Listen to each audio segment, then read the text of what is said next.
A lot of people would like to know really what happened, and I think deep inside somebody probably also is feeling like they'd like to have someone gain the consequences of which they should get over this whole situation.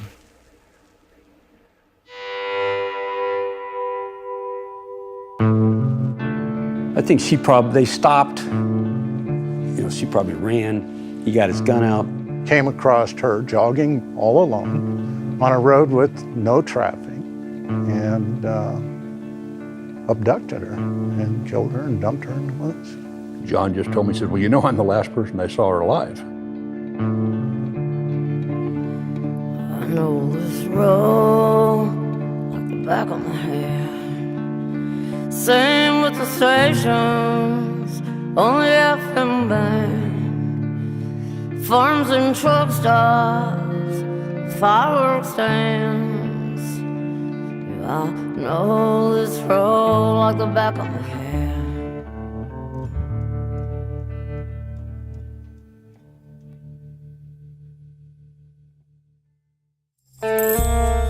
By December of 1978, it had been about a year and a half since John Aykroyd had raped Marlene Gabrielson. He'd suffered no consequences other than a beating by Marlene's husband shortly after the attack. But that winter, he would become intertwined with a different crime. It would follow him for the rest of his life and haunt a quiet community for decades.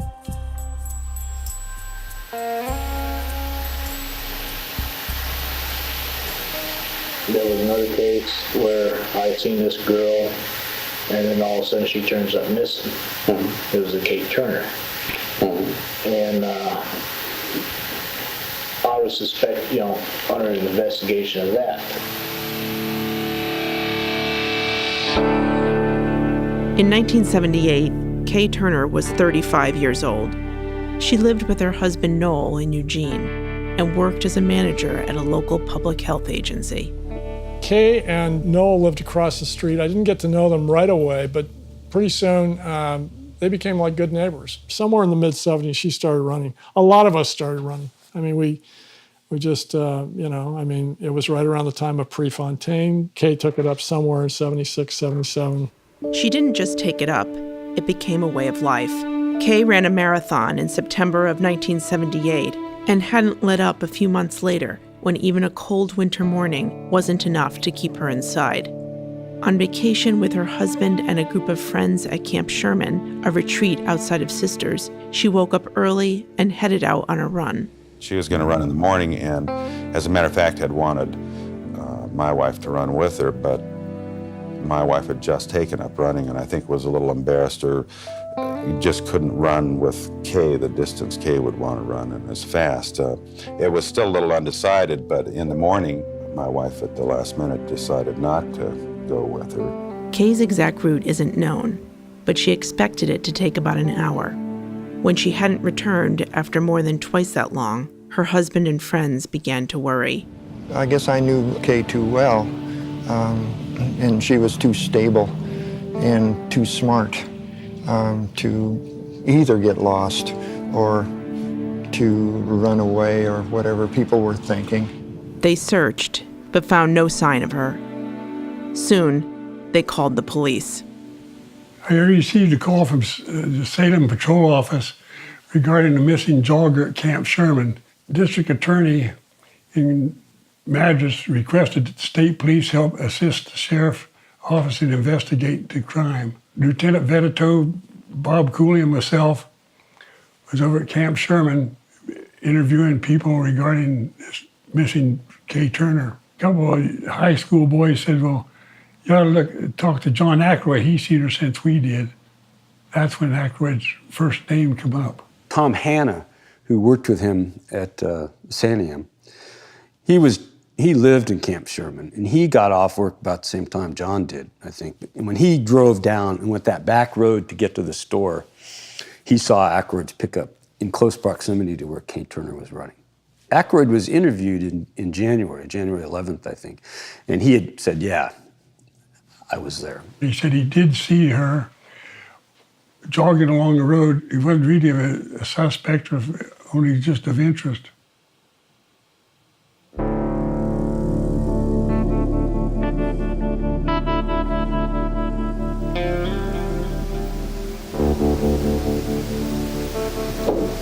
Let's talk a little bit about Christmas Eve.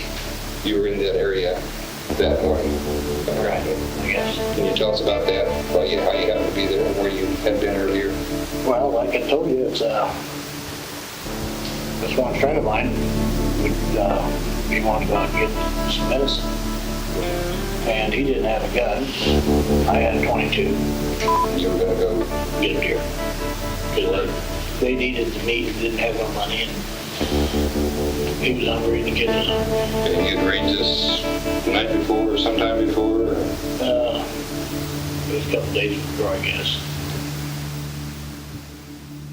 The friend whose family needed food was Roger Dale Beck. Aykroyd's account of that morning shifted over time, but he said that on the day before Christmas, he got off work from an overnight shift at Santiam Junction at around 6:45 a.m. He said he then drove west on Highway 20 to help a disabled motorist, turned around, and made his way to Camp Sherman to see if there were any deer in the area. There, he saw Kay Turner running for the first time. He then realized he was low on fuel and decided to head to a gas station about 10 miles away. He turned around and passed Kay for the second time. In some versions of his story, he claims he stopped and spoke to her briefly after almost hitting a dog with his truck. Okay, so she was running, when you went in, she was running south? Yeah. Okay. Okay. And when you came, and when you seen her the second time, she's running the same direction? Yeah. Okay. And then the dog ran out and you had to stop? Yeah.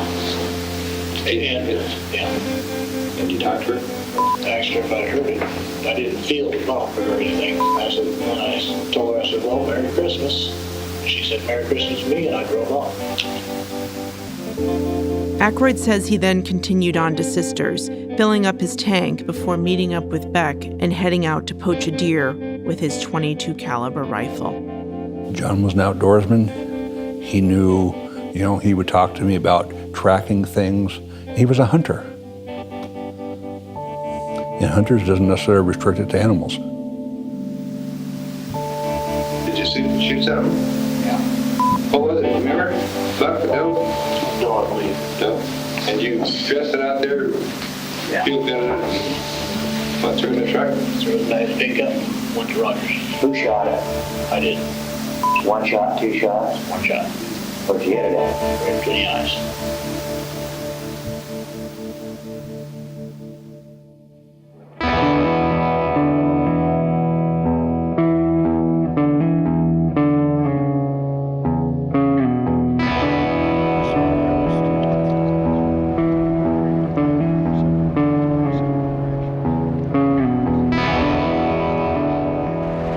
Who are the searchers here today?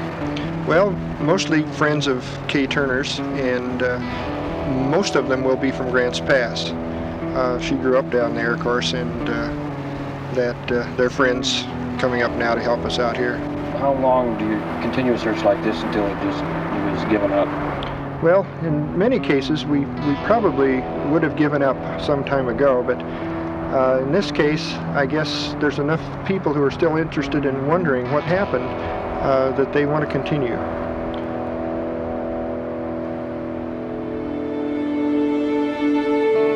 Kay had visited her parents 2 weeks before her trip to Camp Sherman. In their garage, on a pad of paper she knew her dad would later find, she wrote, "Hi, Dad. I love you. Kay." He didn't come across that note until after she had disappeared. It was the last time her family or friends would ever hear from her. The only signs of her that remained were some running shoe tracks in the mud by the side of a Camp Sherman road. The tracker this is when Nike was just brand new, and they were all waffle footprints. He had big boot tracks with a heavy guy, and these Nike footprints going up this trail that would, from the paved road up to ultimately where her remains were found in that direction. This guy comes in and says, I found these tracks, and I'm pretty sure they're hers and involved in this. Tracks of her footprint, or was she dragged, or what was Well, it was her footprints plus a man's boot, and from the tracks, it appeared that there had been a struggle. and that they had gone off to the side of the road and then back. So this is where she would have had been taken. Right. Right out through.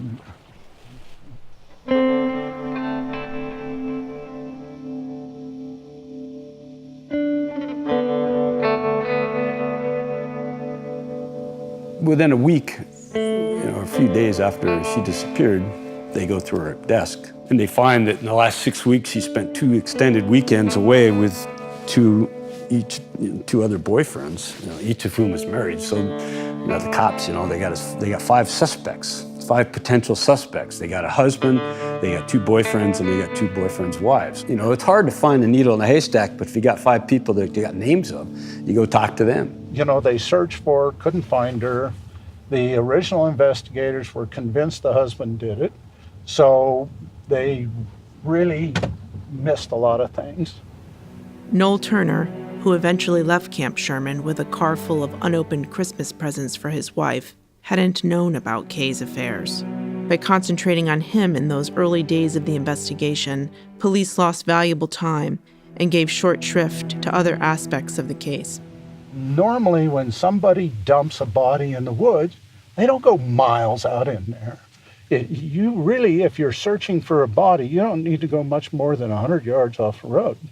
So what they should have done is covered her entire route, 100 yards off the road all the way around. If they'd have really done a good job of the search, they'd have found her. But they were so convinced that the husband had done it that they really didn't do a good enough search. But hindsight's always 20/20 on the things that we miss.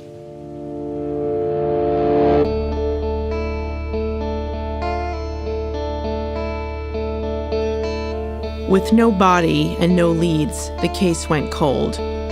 Until 8 months later, when John Aykroyd walked into the Camp Sherman store and told the shopkeeper he'd found a body in the woods. Nobody had any suspicions particular to him until he walks into the store and says, "I've found KAYE Turner." He went to the store and reported that he'd found bones in a pair of yellow jogging shorts. I interviewed him in the car, and his face was perspiring, his forehead was perspiring, and it wasn't overly hot. And the one thing Clayton always told me is that John, and when he talked to him, I told him about the god-awful stench when he found the body. Well, all it was weathered white bones. There wouldn't have been any odor involved on it. There would have been as the body would have been decomposing. I had a very high suspicion that John Aykroyd knew more than he was telling us. For anybody that spends any time in the woods, scrap clothing is not real concerning. It's not uncommon at all to find clothing in the woods. And so that's kind of hard to believe that he was sure that it was her. We went back the next day with the scout troop and searched the area. We found a watch, the lower jawbone. I found a hair made into a bird's nest. He's sitting down eating lunch and he looks up there and he sees this bird's nest. And it's not like any bird's nest he's seen. It's made out of this long blonde hair wrapped up with the twigs and all. And it was right there where she had gone down.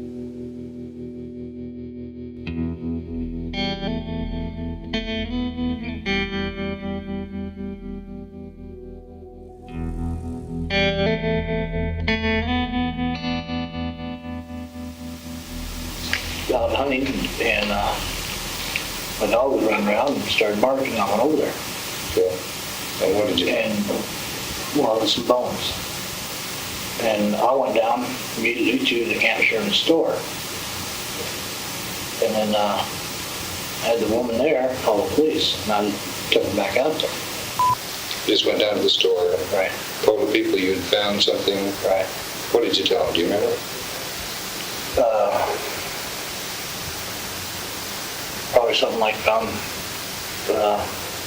some bones out there. Probably human. Pretty sure it's human. Identify who they might be at all? No. I'm not positive, but I think the police officer asked me who it could have been, and I just thought, might be that missing girl. Referring to the Kate Turner, I think.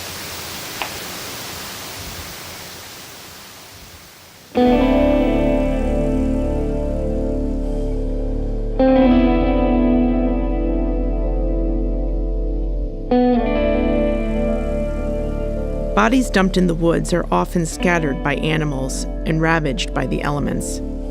The bits of bones Aykroyd found were not obviously human.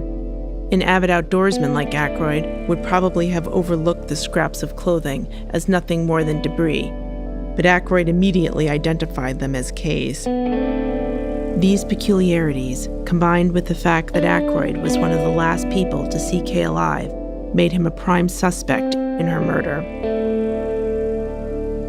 We got a hold of John and asked him to take a polygraph. He agreed to take the polygraph. Well, he failed the polygraph. So Bob Cooley and I interviewed him in my office, and he denied everything except that he did see her jogging along the road. His polygraph asked him if he'd ever touched Kay Turner, and he said no. Well, he said he did. Polygraph showed that he did. So we asked him about that touching her. He said, well, he did touch her in February, and she was laying on top of the snow. During an interrogation after failing the lie detector test, Aykroyd changed his story and made a startling disclosure. He said that he'd first found Kay's body 2 months after her disappearance. His description was detailed and disturbing, noting that her eyes were gone and that animals had obviously been chewing on her body. Her throat had been slashed, and there was a hole in her chest that looked like the exit wound from a bullet. Aykroyd claimed he didn't report the discovery out of fear he would be blamed for Kay's death. The interrogation ended when Aykroyd asked for a lawyer. Do you think he came back out here in February and just checked on? Sure. Yeah. Yeah. I think he was curious how it was going. I would think he described exactly what he saw. Despite being convinced of Aykroyd's involvement in Kay's murder after the changes to his story, investigators had no hard physical evidence. If they'd have found her right away, they would have had a lot of evidence. They would have had the bullet, and they would have had the tracks, and not only the forensic evidence, but they would have had good, fresh witness information. The sooner you can get there and the sooner you can find somebody, the more evidence you're going to have to put the whole thing together. The longer it goes, the harder it gets. We had no evidence to hold him, so we let him go. That was about the end of the case as far as we were concerned. We kept interviewing people that come of interest. It bothered me to know that he did it. I think about it quite often. He made the statement, why did I have to find her? I was the last one to see her alive. He was no doubt in my mind that he was the last person to see her alive.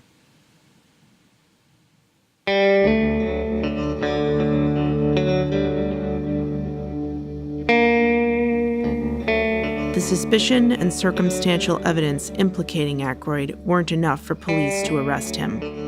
The investigation stalled, and he continued to live and work at Santiam Junction, roaming Highway 20 alone. For more than a decade, Kay's case remained cold. There have been times people take people out, kill them, and bury them. There's other times where they've taken them out and just throw them on the ground after they got through and just leave them.